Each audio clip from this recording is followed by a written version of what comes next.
So welcome everybody to the Premier League Cricket Show. And once again, it's now week 5 and we're back well and truly up and running. 32 leagues on the go, 170 plus matches at the weekend. It was a rain-affected one, though, unfortunately. I'm sure there will be mention of the rain during the whole of this recording, but there was still 53,000 plus runs scored, 34 centurions, and as it was pointed out to me by my colleague very quickly at the weekend, 5 double hundreds. Mr. Newsom, can we remember 5 double hundreds? I've done some digging and I can't find, and this is not hard and fast, but I can't find a time when we had 5 double hundreds on one weekend. I think that's probably an ECB Premier League record. I'm going to do a bit more digging and try and download all the history of ECB Premier Leagues again, because things change and people update scorecards. Yeah. But yeah, I think that's the highest number of double hundreds in one weekend. I mean, we've had seasons with less than 5 double hundreds, and so to have 5 on a weekend is absolutely remarkable. I mean, absolutely. I'm feeling sorry here for Samit Patel. The poor man. He's only got 200, thinking, oh, that's going to be top of the charts this week. 200 off 109 balls, and that was the 5th highest score of the weekend. Exactly. Yeah, it's ridiculous when you start seeing some of the names that were on there. Some very familiar names on the top list, which we'll come to later for us.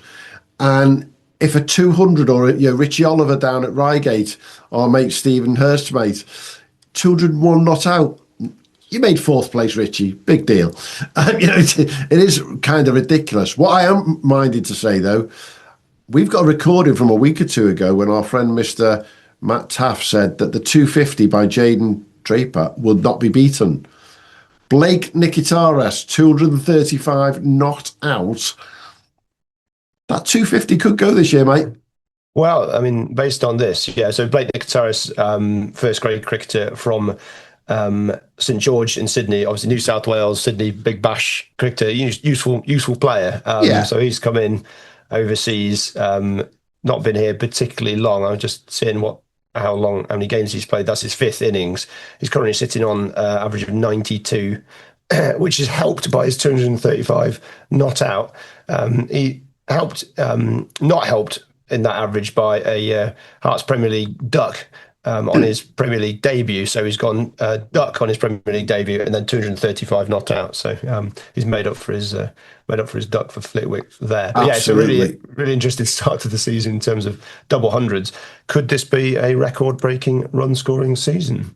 We will keep a very close eye on that. I think what I found incredibly resilient, in particular when it came to Blake's innings as well. If you look at the ball by ball, he scored 2 sixes in the last over to take them over the line for not only the highest run scorer by any way in the league this week, the highest run chase and the highest number of runs for any game in the country. So basically, it was the Blake Nikitaris show at the weekend. So there's some going there to chase down what they did at Flitwick, and they only came up, I think, a year or two ago to the Premier League. So a really good chase, and to have 722 runs between them and West Hearts.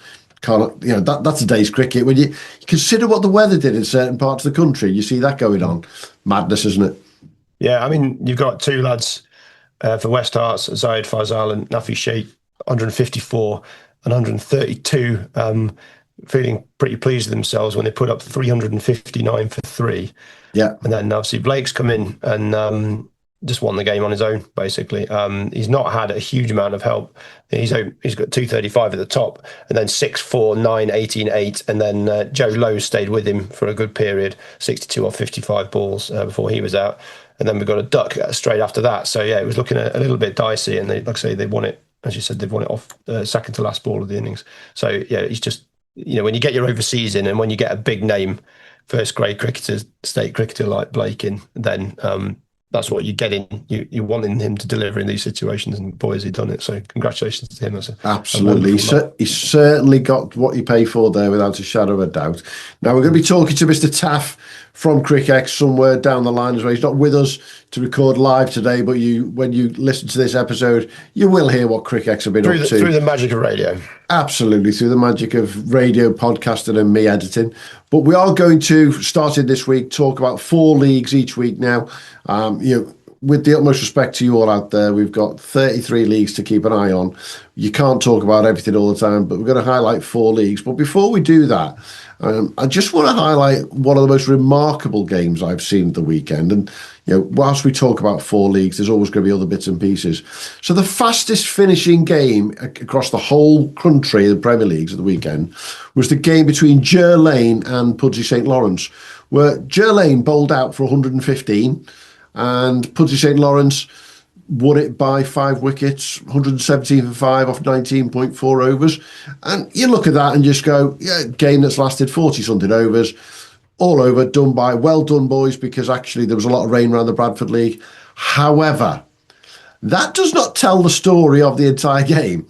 And when we looked into the depths of it, Pudsey St Lawrence won by 5 wickets, but they were actually 4 for 1. Yeah. They'd lost 4 wickets in their first 2 overs. When I then took a further step back here and looked at the end of the Ger Lane innings, we had this ridiculous situation where Ger Lane had lost 2 wickets and not scored any runs in the final 7 or 8 balls of their innings. And if you look across the whole lot, there was a 4-over period where 7 wickets fell for 10 runs across both innings. Now, was there a cloud all of a sudden over Ger Lane for about 4 overs? The ball was hooping left, right. Something mad's happened there. I mean, Ger Lane were being bowled out cheap, but can you imagine what the noise on the ground was like when you've got them 4 down? It's just awful. It just fills you with, that gives you the shivers, trepidation and other such words. You're batting, 6? Yeah. You've got your feet up, haven't you? Yeah, you've got a cup of tea. You've got your feet up, no panic. You haven't got any of your gear on. You might have an indication of where your spikes are or whatever, but you're in cup of tea mode and you're in panic stations to get out there on you. So I think that they've done well because obviously from that point they rescued it, didn't they? And got the job done actually relatively comfortably in the end. Yeah, they made it look really easy in the end, but actually, if you look behind the scenes, sometimes these scorecards are just mad, aren't they? Yeah. Josh Preachy 59 and Ankit Sharma 34 just got the job done very quickly. But yeah, it was 0 off 4 balls, 0 off 2 balls, 0 off 2 balls, 0 off 1 ball. Top 4. So yeah. Bradford League madness. But the first league that we're going to talk about this weekend has got an even crazier scorecard. And it's the Yorkshire North League. And our friends at Woodhouse Grange, let's just say they made a complete and utter, what would you call it? They changed the rules, shall we say, slightly. But they were nothing illegal, but they did what they had to because they saw what the weather was coming. And the scorecard between Stamford Bridge and Woodhouse Grange, Hugh, have you ever seen anything like it? Yeah, you sent this to me on, was it Sunday morning or whenever it might have been Saturday night? It's an interesting one, isn't it? We've got a match abandoned for starters, which sort of throws a spanner in the whole works. But yeah, Woodhouse Grange, 44 overs, 300 all out. It's a very even number, that, isn't it? Yeah, fair enough. And you look into the scorecard, Tom Wilson, 40, run out. Toby Finlay retired out on 201. There's our 201 of 131. Chris Bilton, 41 not out. And then retired out, naught, retired out, naught, retired out, naught, retired out, naught, and so on all the way down the card. So essentially everybody else retired out. So it was a declaration, but declarations aren't allowed. In that league, declarations are not allowed. So Lee Goddard obviously said to his boys, guess what? We're retiring you all out. There's big clouds coming in. We need to bowl. And why aren't declarations allowed? I mean, it's part of cricket, isn't it? Being able to declare. So it's just if you want to, switch things around and give, I mean, it makes an interesting game of things. It doesn't make any sense to me whatsoever. So good on all the lads for getting a retired out naught and wrecking their averages. But. Yeah, and then obviously the rain did come in. Stamford Bridge 55 for 3 off 19. Match abandoned. Points equally shared. So after all that effort, they share 4 points each. I mean, we go on about it, but it just shows you the ridiculousness of the types of different rules we've got across the country in some cases. I mean, let me put it this way to you. What if Woodhouse Grange had got off to a flyer and after 20 overs they were 300 for none? Could happen. And then after 30 overs they'd got to say 400 for none and thought, do you know what? We've got enough here. They're not allowed to declare. No, it doesn't make a huge amount, particularly when there's weather about. And obviously, the Yorkshire Prem North is not exactly the Costa del Sol, is it? So there's always going to be a bit of weather around. So yeah, but I mean, rules is rules, and I suppose these are the little test cases where you look at it. A rule that might have been there for 25 years, and everyone's going, "Oh, that's a bit stupid, isn't it?" That's a bit daft. So a bit of common sense, and then it gets changed, and then we're off and running. So maybe this will be the game that everyone goes, let's just up declarations, because if you can, I mean, like you say, you can declare. It's quite an entertaining the 43rd over. Actually, I know that everyone retired out on one. We all had one ball. Which is interesting. Everyone got a ball to retire out on, so they all had to go out there. You can't retire out on that ball. Yeah. The question I want to know is: did they actually pad up and actually go out, I don't know. Or did they just say, "Put one ball in, put one ball in"? Not that it matters either way. Yeah, interesting. Yeah. So, but I mean that if they hadn't declared, then the 250 was in danger, wasn't it? Toby Finlay very nobly retiring himself out on 201. So. Yeah. All we can say is Toby Finlay, 201. You were in the very top echelons of this week's run scorers, being the third highest in the country. Well done. You got 4 points for it, mate, unfortunately. So what else can you see in the Yorkshire North League, Mr. Newsom? Yorkshire Prem North, just going from the top then. I think it was a day to get the game done quickly. Carlton Towers versus Beverley. Carlton Towers batted first, bowled out for 112 in 35 overs. Jacob Cumming 5 for 45, and then Beverley got them done very quickly in just 20 overs, 41 from Jack Steele. Jacob Cumming got a quick 26 as well, and so it was a good win for them in inclement weather. There's the Stamford Bridge Woodhouse Grange game, and then Clifton Alliance game was abandoned. Clifton Alliance bowled out for 208 and just shy of 50 overs. Tom Frayne 35, but Joe Thompson 70 was the top scorer. Jack Shutt 5 for 50. And then Harrogate were just starting their innings and just getting going. No wickets down. Match abandoned there. Hulzingari, Castleford put up 202. It was at Hull, so I think the weather took a bit longer to get east. So Hull then bowled out in 35 overs for 101. Scott Hopkins for Castleford with 50. Dave Wainwright 3 for 10. Pretty useful bowling figures there. 8 overs. 3 for 10.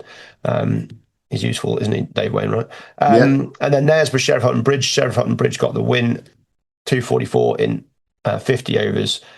And then looks like it was just enough to constitute a game. Then Knaresborough 92 for 3 and 28. They had a revised target of 116 from their 50, so it's a DLS score, and they weren't able to get there. This is where DLS all gets rather confusing. Sorry, one more game. It's the York Driffield game. That got abandoned. Driffield 212 in their innings, and York didn't get onto the park. It just didn't happen. So Noah Kelly 58. Nice to see him in some runs. He's been doing well in twos cricket as well. Did he get double 100 in twos cricket? He did. Kelly, and then Harry Sullivan 4 for 53. So match abandoned, points shared there. So that's the Yorkshire Prem North. Absolutely. And at top of the table of the Yorkshire Prem North, unbeaten, are the champions Castleford, with Sheriff Hutton Bridge behind them and Harrogate in third place. And right to the bottom, Hulzingari there have played 4, lost 4, but 22 game season. There's a long way to go yet, but Castleford remain one of the few sides of the country who can say they are unbeaten, and I haven't checked yet, but they might be one of the few champions out there who are unbeaten, because we don't quite let them got beaten outdoors. Great to see, as you say, people like Noah getting runs. David Wainwright, those figures though, 3 for 10 off 8 overs. I mean, taking the wickets is one thing, but to be that skinny as well. You game on, aren't you, when you got somebody who could do that and wrap one end up completely? Yeah, he's done all right, hasn't he? Obviously, he's got some first class limited overs experience. He's just a class operator, isn't he? Left arm orthodox. I assume he's still bowling his left arm orthodox. He's not turned to seam all of a sudden in his old age. But yeah, he's just a class act, isn't he? And continues to do the business, and I think will continue for quite some time. Yeah, most definitely. Let's move on to the second league that we're going to look at this week, which is the Cornwall League. Now, there was weather around in Cornwall, so there is some DLS involved there. But thankfully, only one game abandoned, which is the Wadebridge versus Helston game. Just wasn't enough overs there to constitute a game by the looks of things in the second innings. But the champions last year, Penzance, they've got themselves back on a firm footing with a win, and the skipper Christian Purchase there with 56. What else have you got down there in Cornwall, Hugh? Yeah, the Penzance game, 200 for 8 in there, 40. Warrington, I assume, got a target there. It's always a bit difficult. Yeah, 46 from 12 overs set, which you'd feel was gettable. It also doesn't feel quite right, does it? But 200 or 40, 46 from 12, I suppose so. Yeah, and didn't happen. They got 42 from 12, so it would have been a very tight finish there. I do feel like these DLSs just don't quite work in Premier League cricket. You do scratch your head. I mean, Penzance scored 200 off 40 overs, which is 5 and over spot on. So then you've got a target of 3.5 and over. Away you go, boys. Yeah, it doesn't work. Yeah, I mean, they've done really well to win there. Penzance to defend that. It's just a real head scratcher. So yeah, that's where they got the win and got the points. There from the top, we got Grandpound Road. Red Ruth got a full game in from what it looks like. Grandpound Road, or not quite actually. I think it was a reduced target there, but not much. 133 all out in 41 Grandpound Road, and then Red Ruth 124 for 3. We've got a revised target of 69 from 30 overs apparently, but they've ended up on 124. So I don't know. Well, I don't know. I'm not sure what's gone on there. But anyway, Red Ruth got the win. I think maybe the revised targets are all a bit wonky. And then Callington 254 for 4 in just 29 overs. Chris Dent 71 off 30. He's useful as Chris Dent, isn't he? Nice bloke. He's not bad, that lad. Yeah. 71 and 30 balls for Callington. Camborne had a DLS target to try and get, and 106 for 6 off 23 overs wasn't enough. Chris Dent's destructive innings, shall we say, doing the business for them. Jamie Goldsworthy 2 for 38 for Camborne. Ben Ellis 2 for 26 for Callington. St Austell put up. St Austell had a target set 104, and they got it in 23 overs after St Just put up 141 in 50 overs. Gary Bone 3 for 23, keeping things tight. And then Nadira Balassiria, if that's how I pronounce that, 40 not out off 35 balls. Great knock from him.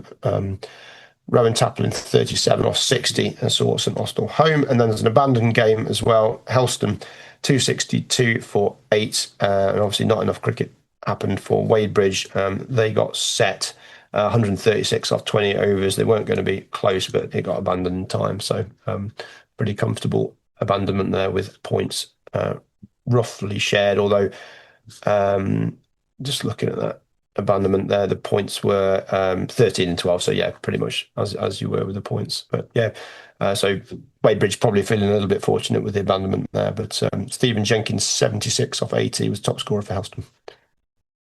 Absolutely. So top of the league in Cornwall are Callington on 45 points. Just behind them are St Austell with 44.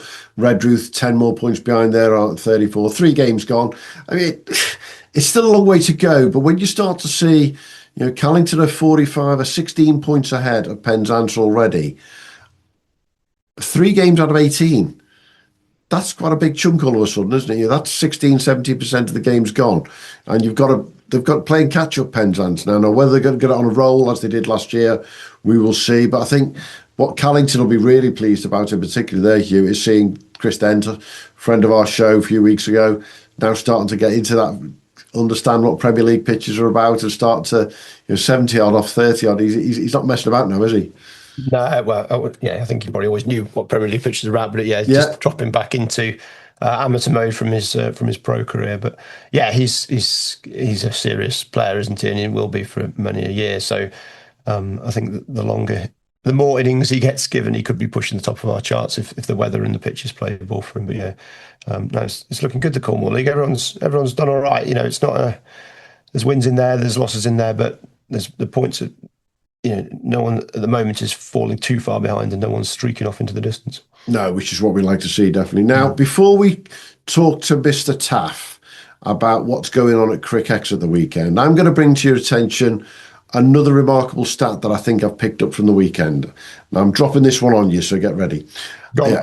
So you think that we might not have had 5 players scoring double hundreds in a Premier League weekend? How about having 3 teams bowled out for exactly the same score in exactly the same league? So in the North East Premier League, we've got Benwell Hill bowled out for 98, Burnmore bowled out for 98, and Chester Street bowled out for 98. Well, I had to go into play cricket and check these properly because I thought somebody made a mistake. All 3 bowled out for 98, and games that didn't last very long, as you can imagine. It's not very often we see that, is it, Hugh? No. There's 98 plays 99, Benwell Hill, Hetton Lions. We've got 98 Shotley Bridge plays Chester Street's 99. Well, disappointingly, Hetton Lions were 2 down, and Chester Street were 3 down. That's the shame. And then CM Harbour put up 197, and Burnmore bowled out for 98. So yeah, that's a rarity, that, isn't it? Very, very rare, to say the 98 least. was the order of the day. Pubs opening early, were they? Yeah, you just there was happy hour. There was a story I saw on social media on Sunday about a game that lasted 50 minutes, and there was wondering whether they were going to go watch the FA Cup final. You just don't know. No one cares about the FA Cup final anymore, do they? I mean, it's I don't even know who played it until the morning. To be frank, it's just says like it all. Everyone was. It was the defining day of the year when I was a kid, and it's just I couldn't give a toss now, to be honest. And I still quite like my football. I'm not that bothered anymore, but it's just Oh, it's those guys again, was it? Oh, yeah. And on that note, from 98 all out, we will go over to Mr. Matt Taaffe, and let's hear what all the Cric boys have been doing, because we've got a lot of them in the country now, even though weather will have affected them.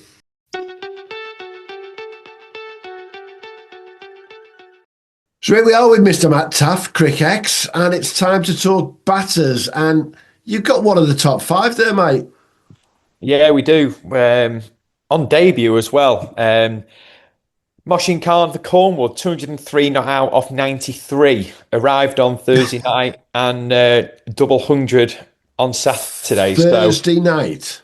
Arrived Thursday night and double 100 on Saturday off 93 rocks. So it's not a bad way to introduce yourself, that's for sure. But like you say, we touched base on off air. I just can't get over how many double hundreds are cropping up at the 5 minute. Across the country. It's just mad, isn't it? It's scary, but yeah, he's a young 22-year-old Pakistani. He's played his 5 first-class games, so he's eligible to come over as a pro. He's averaging 55 with a bat at a strike rate in 95 in first-class cricket. So he's got some potential and start to life. So interested to see how he goes this summer, really, and then into the winter playing more first-class stuff. But looks Absolutely. like they've got a good one. Yeah, and the Devon League will have to keep an eye on that one without a shadow. Definitely. But yeah, more runs. Jamar Hamilton, West Indian for Cowdrey. They've got him on a little 4-week stint before their pro comes over. So he's gone 137 off 87 balls. Vishva Pereira, 136 up north for Workington, up Cumbria way. Musa Twali got a T20 100, 107 not out for Borton Vale off 56. Again, I think that was a Thursday night T20. I think he landed Thursday morning, and he's chalked up 100 fresh off the plane. So, but yeah, another 100 for Will O'Donnell for Dulwich. Again, back to back for Will. Angelo Jayasingh for Epsom, 100 for him. And then we've had a couple of hundreds across the country. Himasha Liagi, Dylan Jayalath, Sharon Fonseca for Denby. But yeah, just runs galore again. Which, considering the weather at the weekend, we were quite surprised by that. There were still as many centuries Yeah. as there were fifers, give or take. But to be fair, there was only sixfers. Can you beat a sixfer? No. Go on. I've got 5 for 11 leads us. Shinash Fernando for Droylsden.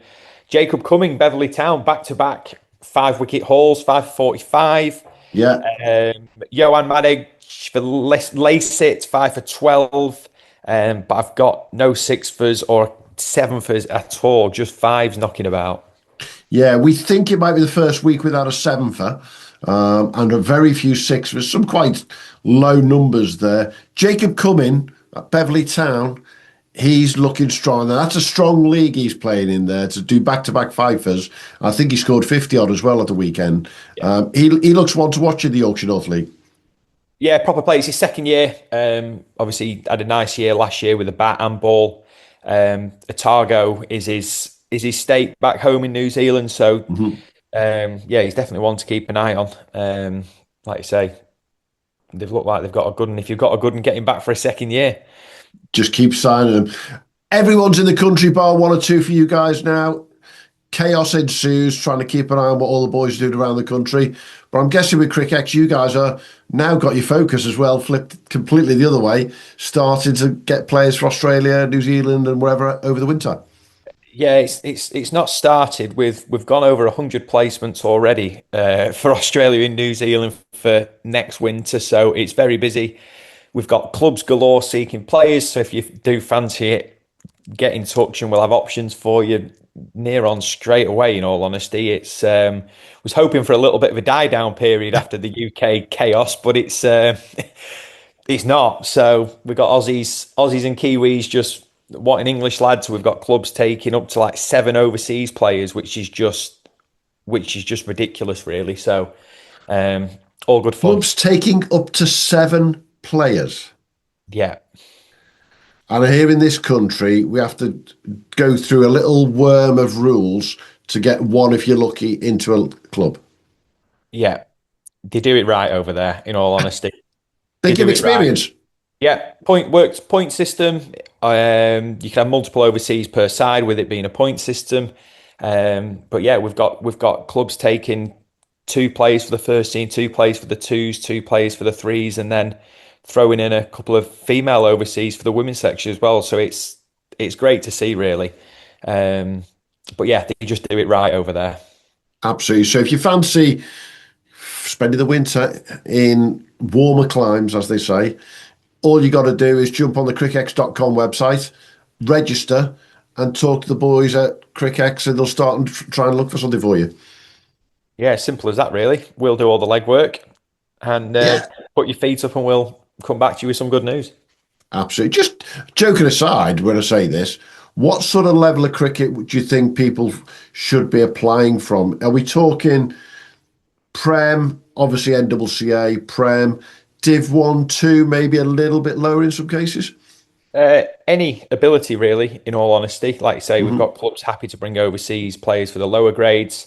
Your NCCA, your county twos, your proven Premier League cricketers, absolutely, your sort of standout players, just because clubs know they're available all year, going into finals cricket. So, but Div 1, Div 2 cricketers, but yeah, your Premier League cricketers are sort of a high in demand, really. So quite fitting. So yeah, but yeah, get in touch if you're keen, and we'll get you sorted for a winter away in the sun and a bit of cricket. And as we say to anyone, just like our friend Mr. Dan Lincoln, you're never too old to do this, are you? That's it. Absolutely. Thanks, Matt. All good. Cheers, guys.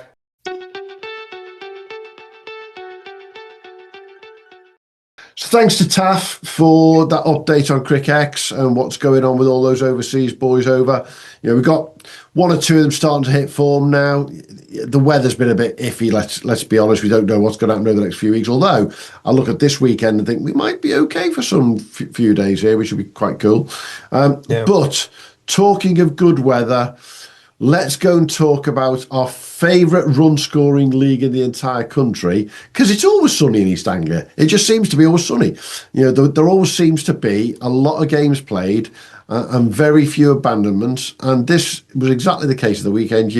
6 games played, 6 games completed. Okay, maybe there might have been some DLS along the way. I'm not too sure, but they all got played and all got finished.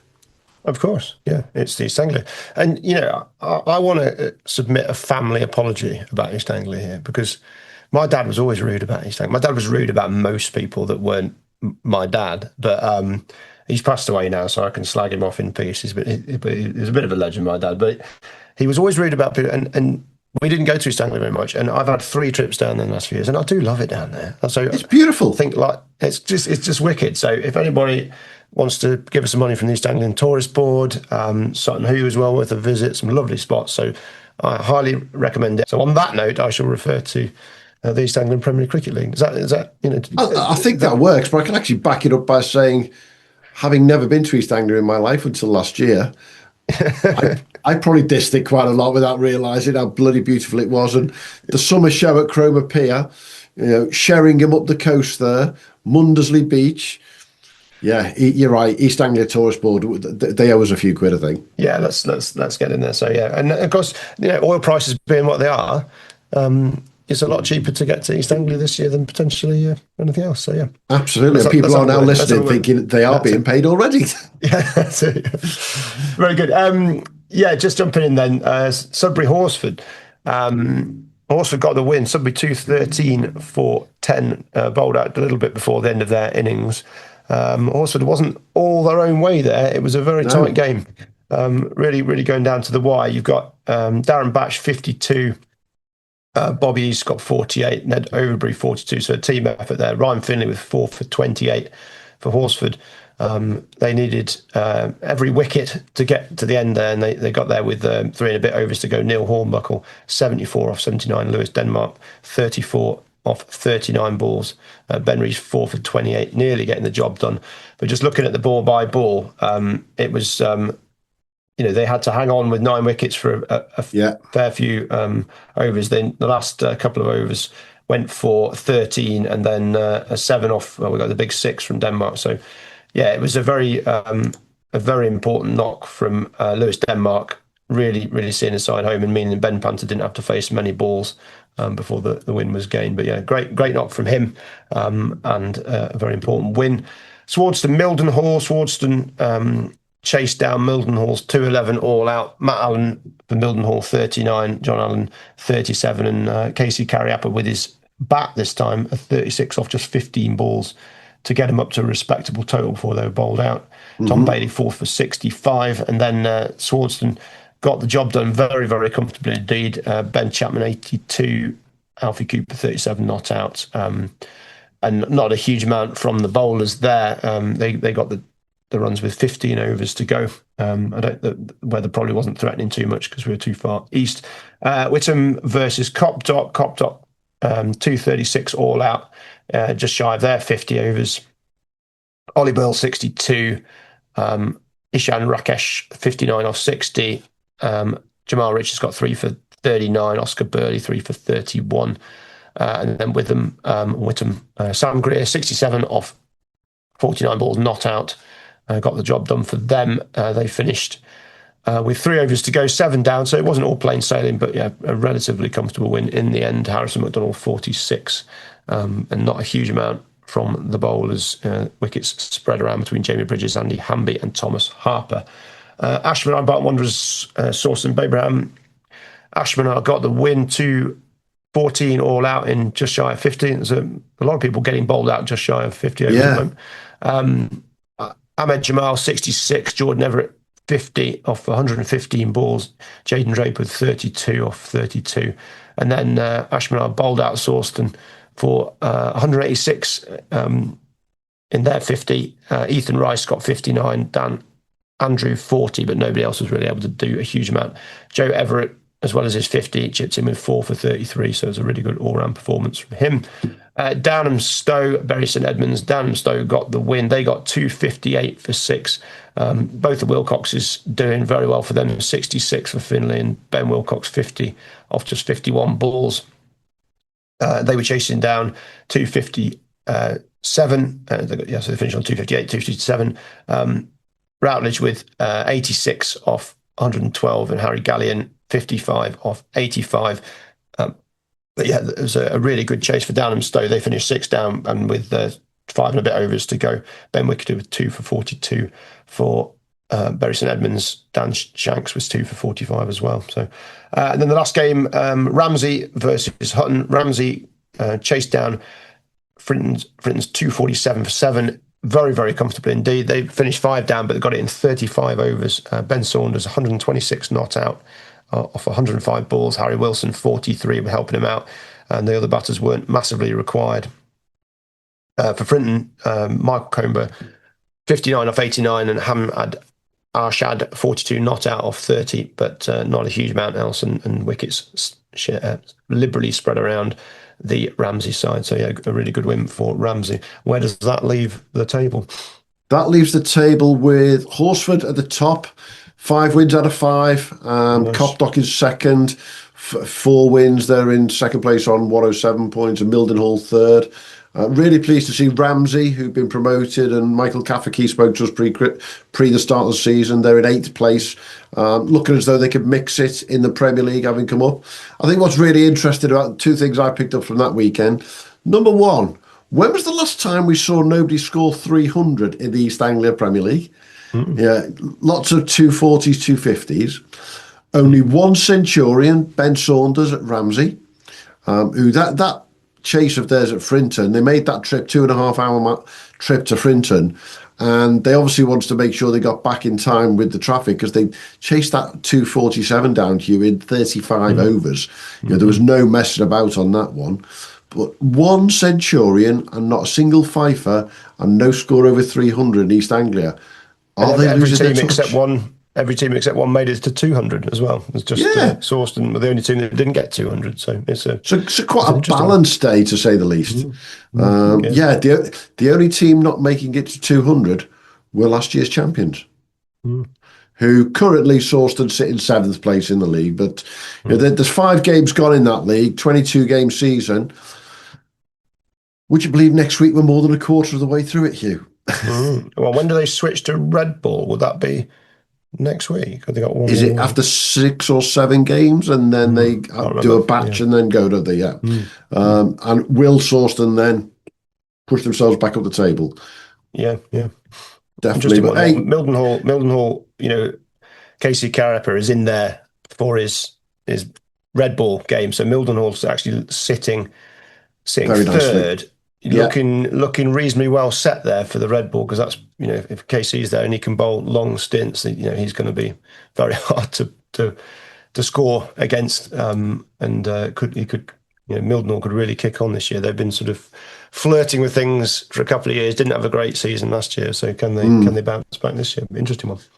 And as we have said once or twice before, we have to mention them, don't we? Great to see the Wilcox boys doing it together. You know, Finlay and Ben scoring together. You know, at least this year we can't say if the Wilcoxes don't get you Freddie Fairy Will, because he's playing in the northeast, so he's a bit too far away. But Downham Stowe, they've got themselves into 10th place now. They'd had a bit of an in and out start to the season, but you've got to look. The one thing I would point out on the East Anglia table is we might only be 5 games in, but you've got 2 teams there, Hugh, Sudbury and Frinton, who haven't won a game yet.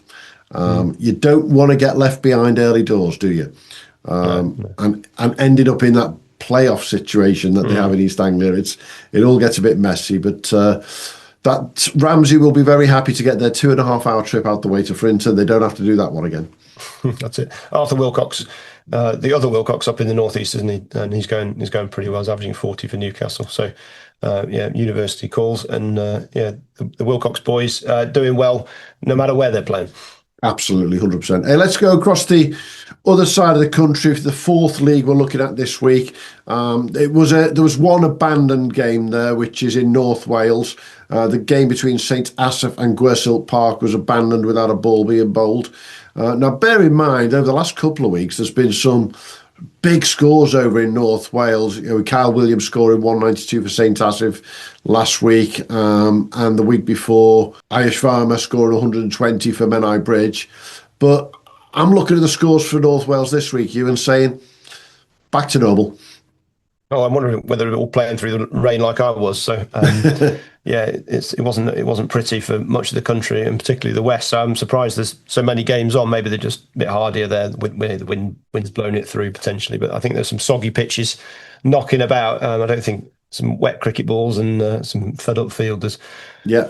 So yeah, I think that might well have put a literal dampener on things. But yeah, the Menai Bridge game at the top there, Northrop got 150. Ellis Colclough with 54 was the only one who really did anything majorly useful for Northrop. Matt Jones, Dion Holden, both with fourfers, and then Menai Bridge knocked it off pretty comfortably in just 20 overs. Ayush Verma, 65, not out off 20 balls, so he got going, and I think maybe he would have gone bigger if he'd have batted first. Terrific knock from him. And Jack Gower, 57 off 49, made it a very, very comfortable day for Menai Bridge. Yeah, Mokhtar Banga bowled out for 135 in 40 overs, and Mokhtar set a revised target of 125 or so, and 125 for 3. They got in 22 overs. Pretty comfortable there. Francois Mostart was the only one who managed to get a score for Banga. He got 31, and then 3 for 30. It looks like he's a South African / Kiwi overseas, played for them quite a few years back, so nice to see him back and obviously doing really well there, but wasn't able to help Banga with the win. Denby versus Brimbo. Brimbo bowled out for 154 in 32 overs, and then Denby got its 9 down in 33 overs. Pretty interesting game.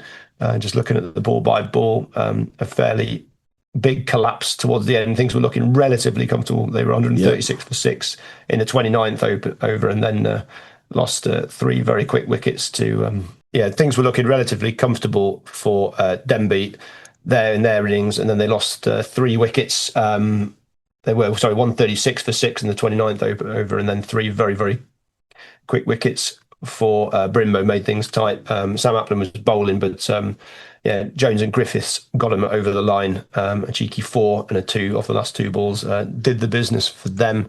Harrison Jones was the player of the match. Denby's Harrison Jones, that is, he got 6 for 39 in just 5.5 overs, and then followed that up with 58 off 74. So a terrific performance from him. One of the best all-round performances of the weekend across the country. We got the abandoned game at Gresham Park and St Asaph. Nothing happening there, unfortunately. And then Mould, Hawarden Park. Mould put up 179 for 8 in 43 overs. Thomas North, 53, was top scorer. James Martin got 4 for 26 for Hawarden Park. And then they were bowled out in 40 overs for 144, well short of the target. Ian Martin got 29 not out, but nobody else really chipping in. And George Godwin, 6 for 39 off 10 overs, was the match winner for Mould. Which leaves the table in a very interesting place, where last year's champions Banga have played 3, lost 3, are stone bottom.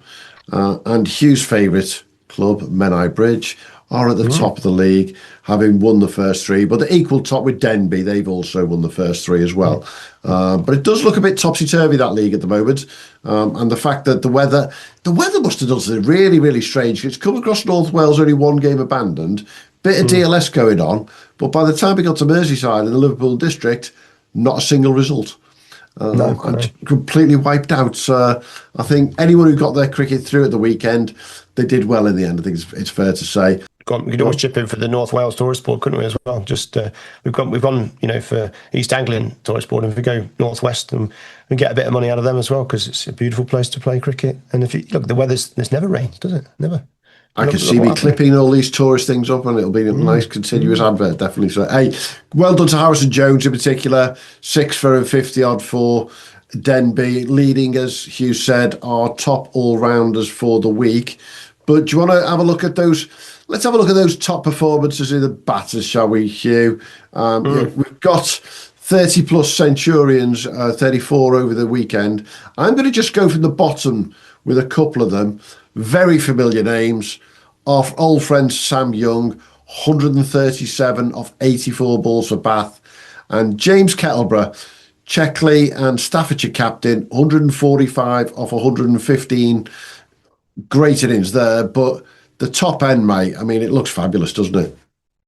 Well, it's when you've got 8 guys over 150, and then 5 of them are getting 200. Yeah, you feel a bit hard done by when you're ninth on 145, aren't you? So, Zaid Faisal with 154 is in 8th place for West Herts against Flitwick. He got that at a meagre, just basically a run of ball. Stephen Bullen, 162 off 149 balls for New Farnley, 14 fours and 9 sixes there. Will Tripconey for Burridge and East Royal. He's got his 162 off 131 balls. Samet at Hoyland Swain, he's managed his 200 in just 109 balls, 15 sixes. Mind the windows in South Yorkshire, or Middle Yorkshire, West Yorkshire. And then Rich Oliver for Reigate Pride with his 201 against Spencer. He's got that at 178 balls. Toby Finlay, this is the declaration game, 201 off 135 balls for Woodhouse Grange against Stamford Bridge. And Moshin Khan, Cornwall against Sanford and Devon, just 93 balls with 203 not out, 17 sixes. He's had a lot of fun there. And then Blake Nicotera's 235 not out of 140 balls to win the game for Flitwick. So fantastic performance. What a lot of batting that was. Jumping into the all-rounders, we touched on Harrison Jones at Denby, 58 and 6 for 39. Jamin Shawan, 40 and 6 for 23. And then Joe Ellis Grewell, 33 and 6 for 23 as well. With the top 3 all-rounders, those for Wanstead versus Fives and Heronians, and Jamin for Shepley versus Armitage Bridge and Huddersfield, and then the Denby game there. So that was the top all-rounders. I'll just touch on, I'll do the wicket takers, but the first person I'm going to mention isn't in the top wicket takers, but he did get a 5 for, and it's an ominous 5 for those who obviously know their cricket, because it's Charlie Harmison, 18-year-old son of Steve Harmison, with his first ECB Premier League 5 for. So congratulations to him. I think there's going to be quite a few more to come. Yeah, this game wasn't on the stream, but I have had a sneaky look through at some of Charlie's other performances, and yeah, he looks like he's going to be a handful. He's tall, he's nasty. I don't know how fast he is. It's very hard to tell on the streams, but I can feel he's getting faster. So yeah, there's a few balls that he's getting people out with who are fending off balls nose height and edging into seconds. And would you say resembles his dad the way he bowls? I would suggest so. Yeah, it's an interesting. We saw Freddie and his lad. Was it last 2 years ago now? Just the remarkable likeness. Well, this I wouldn't say it's quite the same. Jumps out at you quite the same. But Steve's did have a very unique bowling action. Yeah. So yeah, it's lovely to see Charlie bowling from afar. I'm not sure I'd be saying that if I was facing him, but yeah. So first Premier League 5 for Ashington. Congratulations to him. Really excited to see where he goes. When you see big, tall, nasty, fast bowlers doing well in Premier League cricket, then that's only a good thing. And let's see where he can go. He just looks like he's got the skill set to maybe go a bit further. Definitely. But yeah, so just at the top of the bowlers, we didn't get any 7-fers this weekend, but a lot of 6-fers. We're quite a long way down with 6-fers. We have got 11 6-fers, I think. And top of the charts, James Barker for Middleton in the Sussex League, 6 for 17 against Bognor Regis in just 8 overs. And there's Jaman Chan, we mentioned 6 for 23 off 12, also got 40. Joe Ellis Grewell for Wanstead with a 6 for 23. He also chipped him in runs. Elliot Stadden, 6 for 24 for Cornwood in just 6 overs. There's some quick 6-fers going on. Ben Walton was given the luxury of 18 overs for Newton the Willows for his 6 for 27 in the Liverpool district. Malusi Siboto, 6 for 33 off 10 overs. George Valentine, 6 for 33 off 9 overs. He's for Guildford and Radlett, respectively, in the Hearts and Surrey Championship. And George Godwin, we mentioned earlier, for Mould, 6 for 39. Harrison Jones with his 6 for 39, also with his 58. And then Jude Roberts in the Bradford Plem for Morley, 6 for 65 off the luxurious 15 overs. So yeah, lots of sixers, not many seven, well, not any 7 or above, but plenty of sixers and a ton of fivers. I haven't checked, but I think that is our first week without a seven. I think so. Yeah. Yes, they're starting to come now, and even with the rain around there, Hugh, we still got that equal balance of 34 centuries, 32 fifers. It just happened to be that these centuries included 5 double centuries this week, sorry, and we're a lot bigger. But the numbers are starting to sort of flatten out around the league. You can just see it. Doesn't matter what the weather does, we get the same. Yeah, I'm the one thing that's concerning me for the other occupants of the Huddersfield League is if Samet, he's not got a pro gig. I'm not sure what he's doing on Saturdays. Might be doing some sub-pro, I suppose. But sorry, on Sundays he might be doing some sub-pro. But on a Saturday he's going to be fresh. And if a fresh Samet Patel is playing every week, I don't think there's going to be many better cricketers in world cricket. Never mind in the Premier League. So he didn't. I mean, he fired last year, but he didn't quite fire to this degree. And obviously, he had his Derbyshire commitments up until August time. So interesting for the rest of the Huddersfield Cricket League because he was a class apart when he was a cricketer, wasn't he? He won the Cricketer of the Year. Yeah, 2 or 3 times, did he? At least once. And was just a absolute stalwart for many, many years. So for him to be playing in the Huddersfield League with intent, shall we say, it might be tough to stop. Let's look out for that and see what happens there. And I think the word intent is the right one because having been beaten by Newfoundland last weekend in the national knockouts, Horn and Swain have gone out and scored a big score on Saturday against Scholes with Samet's 200. Then the following day on Sunday, they've played Barnard Castle in the Yorkshire Champion of Champions tournament. They're there from last year's all the winners of the leagues, and they've won there with a fifer from Max Morley. So it's all of it. You can just see that they're they're a juggernaut as you described them a few weeks ago. When they get on a roll and they get the bit between the teeth, they can be quite unstoppable, I think. But Newfoundland found a way to stop them, and Steve Bullard there with 162 for Newfoundland in a game that ended up with rain getting in the way on the back of his 97 not out last week in the national knockout. It just shows that these top class players, once they start to get on a roll, they just keep going. And it's nice to see Joe Ellis-Grumwall getting 6 wickets as well for Wanstead there. One of our guests on our show last year talked about the national T20. They were one of the shocks to go out to the national knockout for me a few weeks ago. But it's starting to now find that cream starting to rise to the top. And we're starting to see what's happening across the leagues, aren't we? That's it. End of week 5. And we've got the most exciting news of the lot. I've been waiting to be able to say this for quite a while now because it seems to have been taking forever. What's special about next weekend, Mr. Newsom? Can you think what might be special about next week? No. How about if I told you we actually have next week the 33rd Premier League in Northamptonshire actually gets going? They've messed about with T20s and friendlies and da-di-da, and they managed to do a Northern Pyramid. Last year started on the bank holiday weekend. The Northamptonshire Premier League gets started this weekend on the 23rd of May. That's quite late.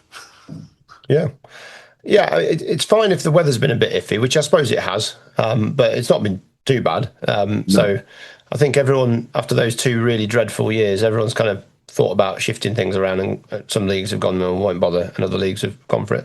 I don't mind, but I do quite like the T20 in the middle of the season, just to give everyone a bit of a break. But we'll see what the feedback is from Northants. But good to see them back. Hopefully everyone's up and running. I suppose all the pros will have arrived, but maybe they'll end up leaving early because they'll have other gigs if it drags on in September. So absolutely. Well, they will be one of the leagues that we talk about next week. Of course, we've had to wait, so we will talk about the Northampton League next week, together with a couple of 3 other leagues. We're just grouping them at the moment into various groups to make sure that we can get through as many as possible, and then we're up and running. 33 leagues, the national knockout down to the last 64. It's now all guns blazing till end of August. That's it. Exciting times. We just need one more thing. What's that? We need the weather to be a bit more consistent. It's all right. Anything look, after those 2 years where it was, we're all basically ready to pack it in. I think this is fairly normal, isn't it? It's just a bit chilly. So we've got some nice weather coming this week. I shall enjoy it. Exciting. Absolutely.